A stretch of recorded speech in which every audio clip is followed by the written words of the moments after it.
I want to tell a story that I found of 40 years ago. And this story is from Ireland. My mother, 90% of her blood was Irish. The other 10% was a mixture of Welsh, English, and Scottish. So this story, when I found it, rang true with me because I've been a seeker ever since I was a boy. The story is the wisdom of the king.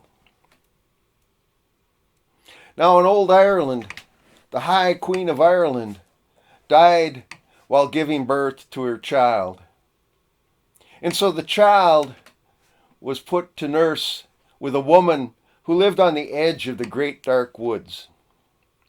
One evening, while the woman was wondering and marveling at the beautiful baby in the cradle, she prayed that the gods would give that baby wisdom to equal his beauty.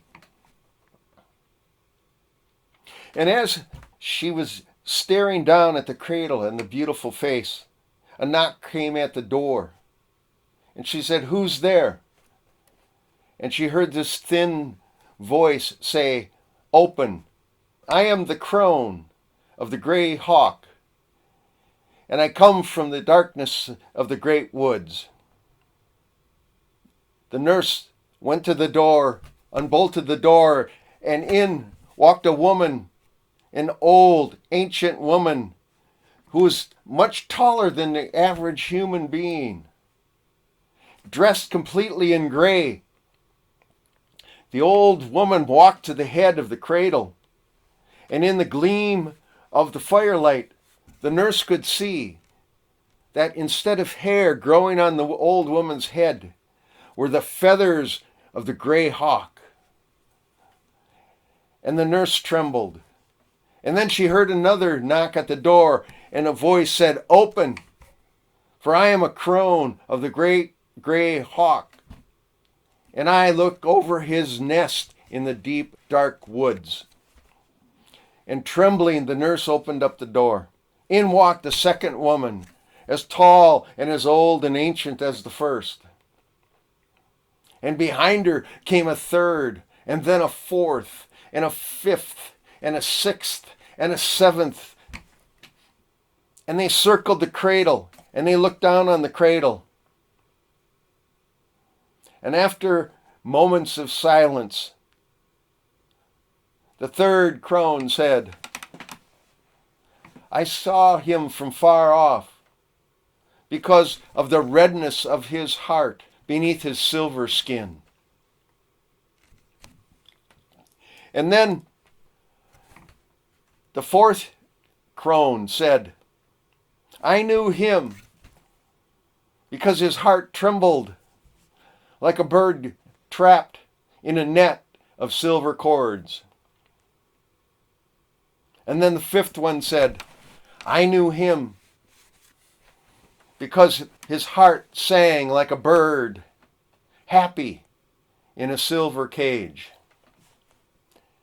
And they stood looking silently, smiling down on that baby's face. Then they began to sing a chant or a song in an ancient tongue that no one remembers. And the song sounded like the wind through the leaves of the trees falling in autumn. And after a while, when the song ebbed, and a sixth one said, "Sisters, all we have to do now is mix a bit of our blood with his." And the seventh crone took the spindle, scratched herself on the arm, dropped some blood as gray as the mist, onto the lips of that baby. Then slowly the crones left that small hut. The nurse gathered up her courage and ran as fast as she could to the High King's house, which is a mile away. She ran into the assembly hall and started saying, "The she have looked over the baby in the cradle. The she have looked down on that child." And the king and the poets and the men of law ran with that nurse back to the hut. And they gathered around the cradle, and they were gossiping and chattering and confused and talking. They sounded like magpies. And the child opened his eyes and sat up and watched them. 2 years passed, and the king went off to war and was killed. The poets and the men of law ruled in the name of the child. And things went well in that kingdom. And the child became the master of himself as a very young child. Except for one thing. It was a miracle, a little miracle, for miracles were very common in those days. But the feathers of the gray hawk grew out of the hair of that child. And although the nurse trimmed and cut those feathers as they came in, the feathers continued to multiply on the child's head. That was not too much of a problem for everyone, because things were going smoothly. Except they were all horrified by the thought that maybe the king would understand the ancient law of Ireland that said no man with a blemish or flaw of body can sit on the throne of Ireland. And they worried about that. For they had suffered under the reign of foolish kings. And things continued in a good way. The wise boy continued to study and rule. And he studied strange and subtle things, mysterious things. He was curious about spiritual things and the patterns of the universe. And when he grew to be 7 years old, the chief poet called the poets and the men of law together to consider all of these things, because the young king had seen that everyone else did not have feathers growing through their hair. And when he asked them about it, they said, "Well, we used to have feathers, but there was sin committed by our forefathers." And they worried about this because they knew that as soon as the king would wander around his realm, do the circuit, he would see that everybody else was without feathers. So they made a law that said that everyone had to wear feathers of the gray hawk in their hair. And if anyone did not, they would be put to death. And if anyone told the king of this law, they too would be put to death. And the king ruled, and he ruled wisely. If it was an issue about raising crops, taking care of the animals and the livestock, he would turn to one of the other men of law, one of the other men in the court, have them make that answer. And things continued in a good way.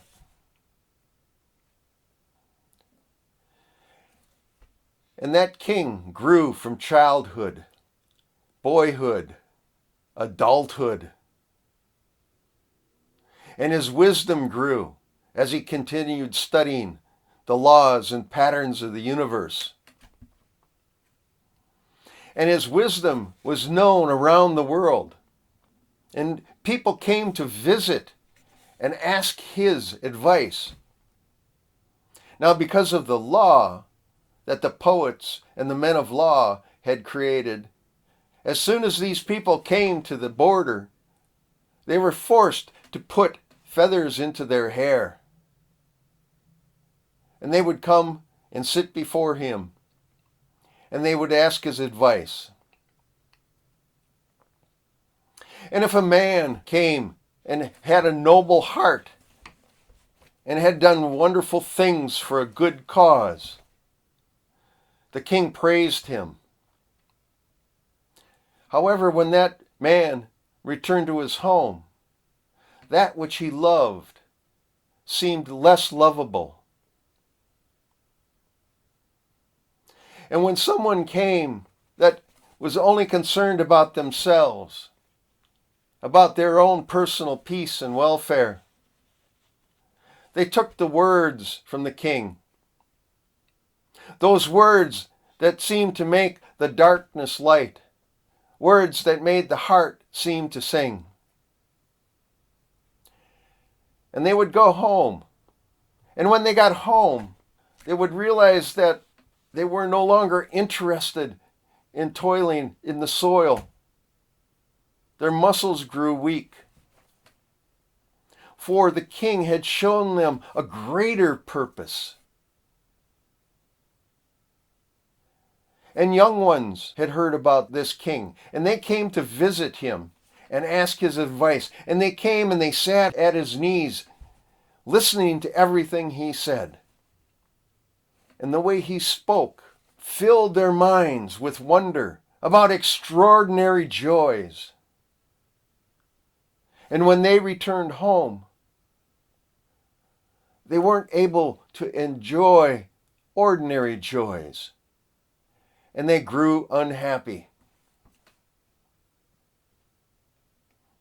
For that king had been demonstrating that there is so little that divides the false and the true. And he showed them that there were differences among things that they thought were similar and alike, and that there were resemblances between things that seemed very far apart and very distant. Now, among the young ones who came, a beautiful woman, a princess, came from a small kingdom. And she had an uncommon beauty, a beauty that surpassed that of other women. An extraordinary beauty. But her heart was like that of ordinary women. And the king, when he saw this beauty, he was smitten and fell in love. And he gave her gifts, exotic gifts from around the world. And he told her secrets. All of the things that filled him with interest, he spilled to her, laid that out before her, because he thought that because of her extraordinary beauty, she could understand what he was saying.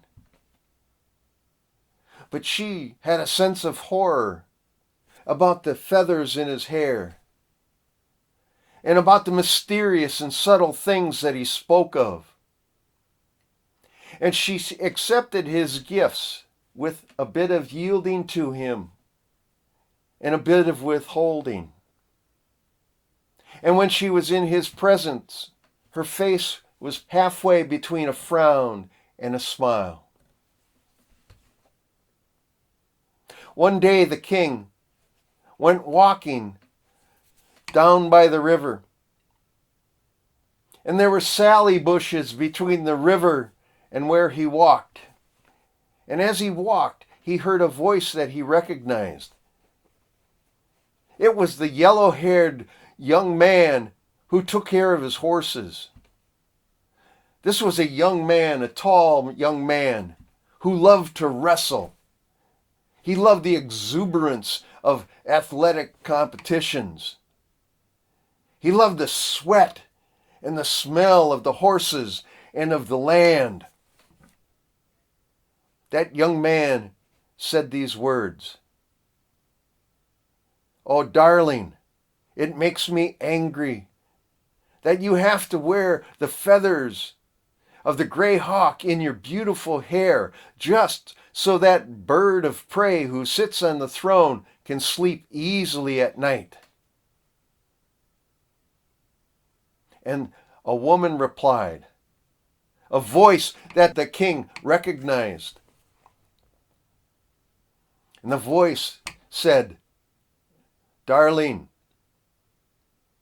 let me take the feathers from your blonde hair so I can stroke your hair, run my fingers through your hair like this, and when I do, I'm no longer afraid." And at that moment, when the king heard that beautiful princess's words, he remembered words that slipped out of the poets and the men of law, things that he rationalized away, words that didn't seem to make sense to him at the time, but he rationalized them to himself. So he called forth the young man and the woman and said, "Come here, come here." And they came out and they knelt down and they asked for his pardon. He didn't say a word. He bent over and he pulled the feathers from the hair of the beautiful woman and let them fall on the ground. Then he turned and walked back to the assembly hall and he gathered the poets and the men of law. And when they all were together, he stood at the dais and in a loud voice he said, "Men of law, why did you make me sin against the law? Men of verse, why did you make me sin against the secrecy of wisdom? Because the law is made by man for the welfare of man. And wisdom is a gift from the gods. And wisdom, like the rain and the hail and the thunder and the lightning, follow a way that is deadly to mortal beings. Call on Yohi of the hasty mind to reign in my place. For he is of your kind. And I'm going to leave and look and search for my kindred." And he turned, walked down to the assembly, went to each man and pulled the feathers out of their hair. He let the feathers all cover the floor. And when all of the men of law and the poets had their feathers removed, the king walked out without a word. And the last anyone saw of him, he was disappearing into the dark woods. They never saw him again. And while I was rehearsing this story, a flock of dingy sparrows descended on the lawn outside of my porch. And they were chattering and gossiping, and one sparrow flew up onto the bird bath, got a drink of water, turned to the other sparrows and said, "Hey, brother sparrows, have you been listening to the story that human is telling us on his porch? Well, I know that king is still alive. He lives in the hollow of a lightning-struck oak tree beside a river where the salmon thrive." Now, fellas, you know as well as I do that you can't always trust gossipy sparrows. And I'm not sure if the king is still alive, but you know as much as I do, and that is my story, and I'm going to stand by it.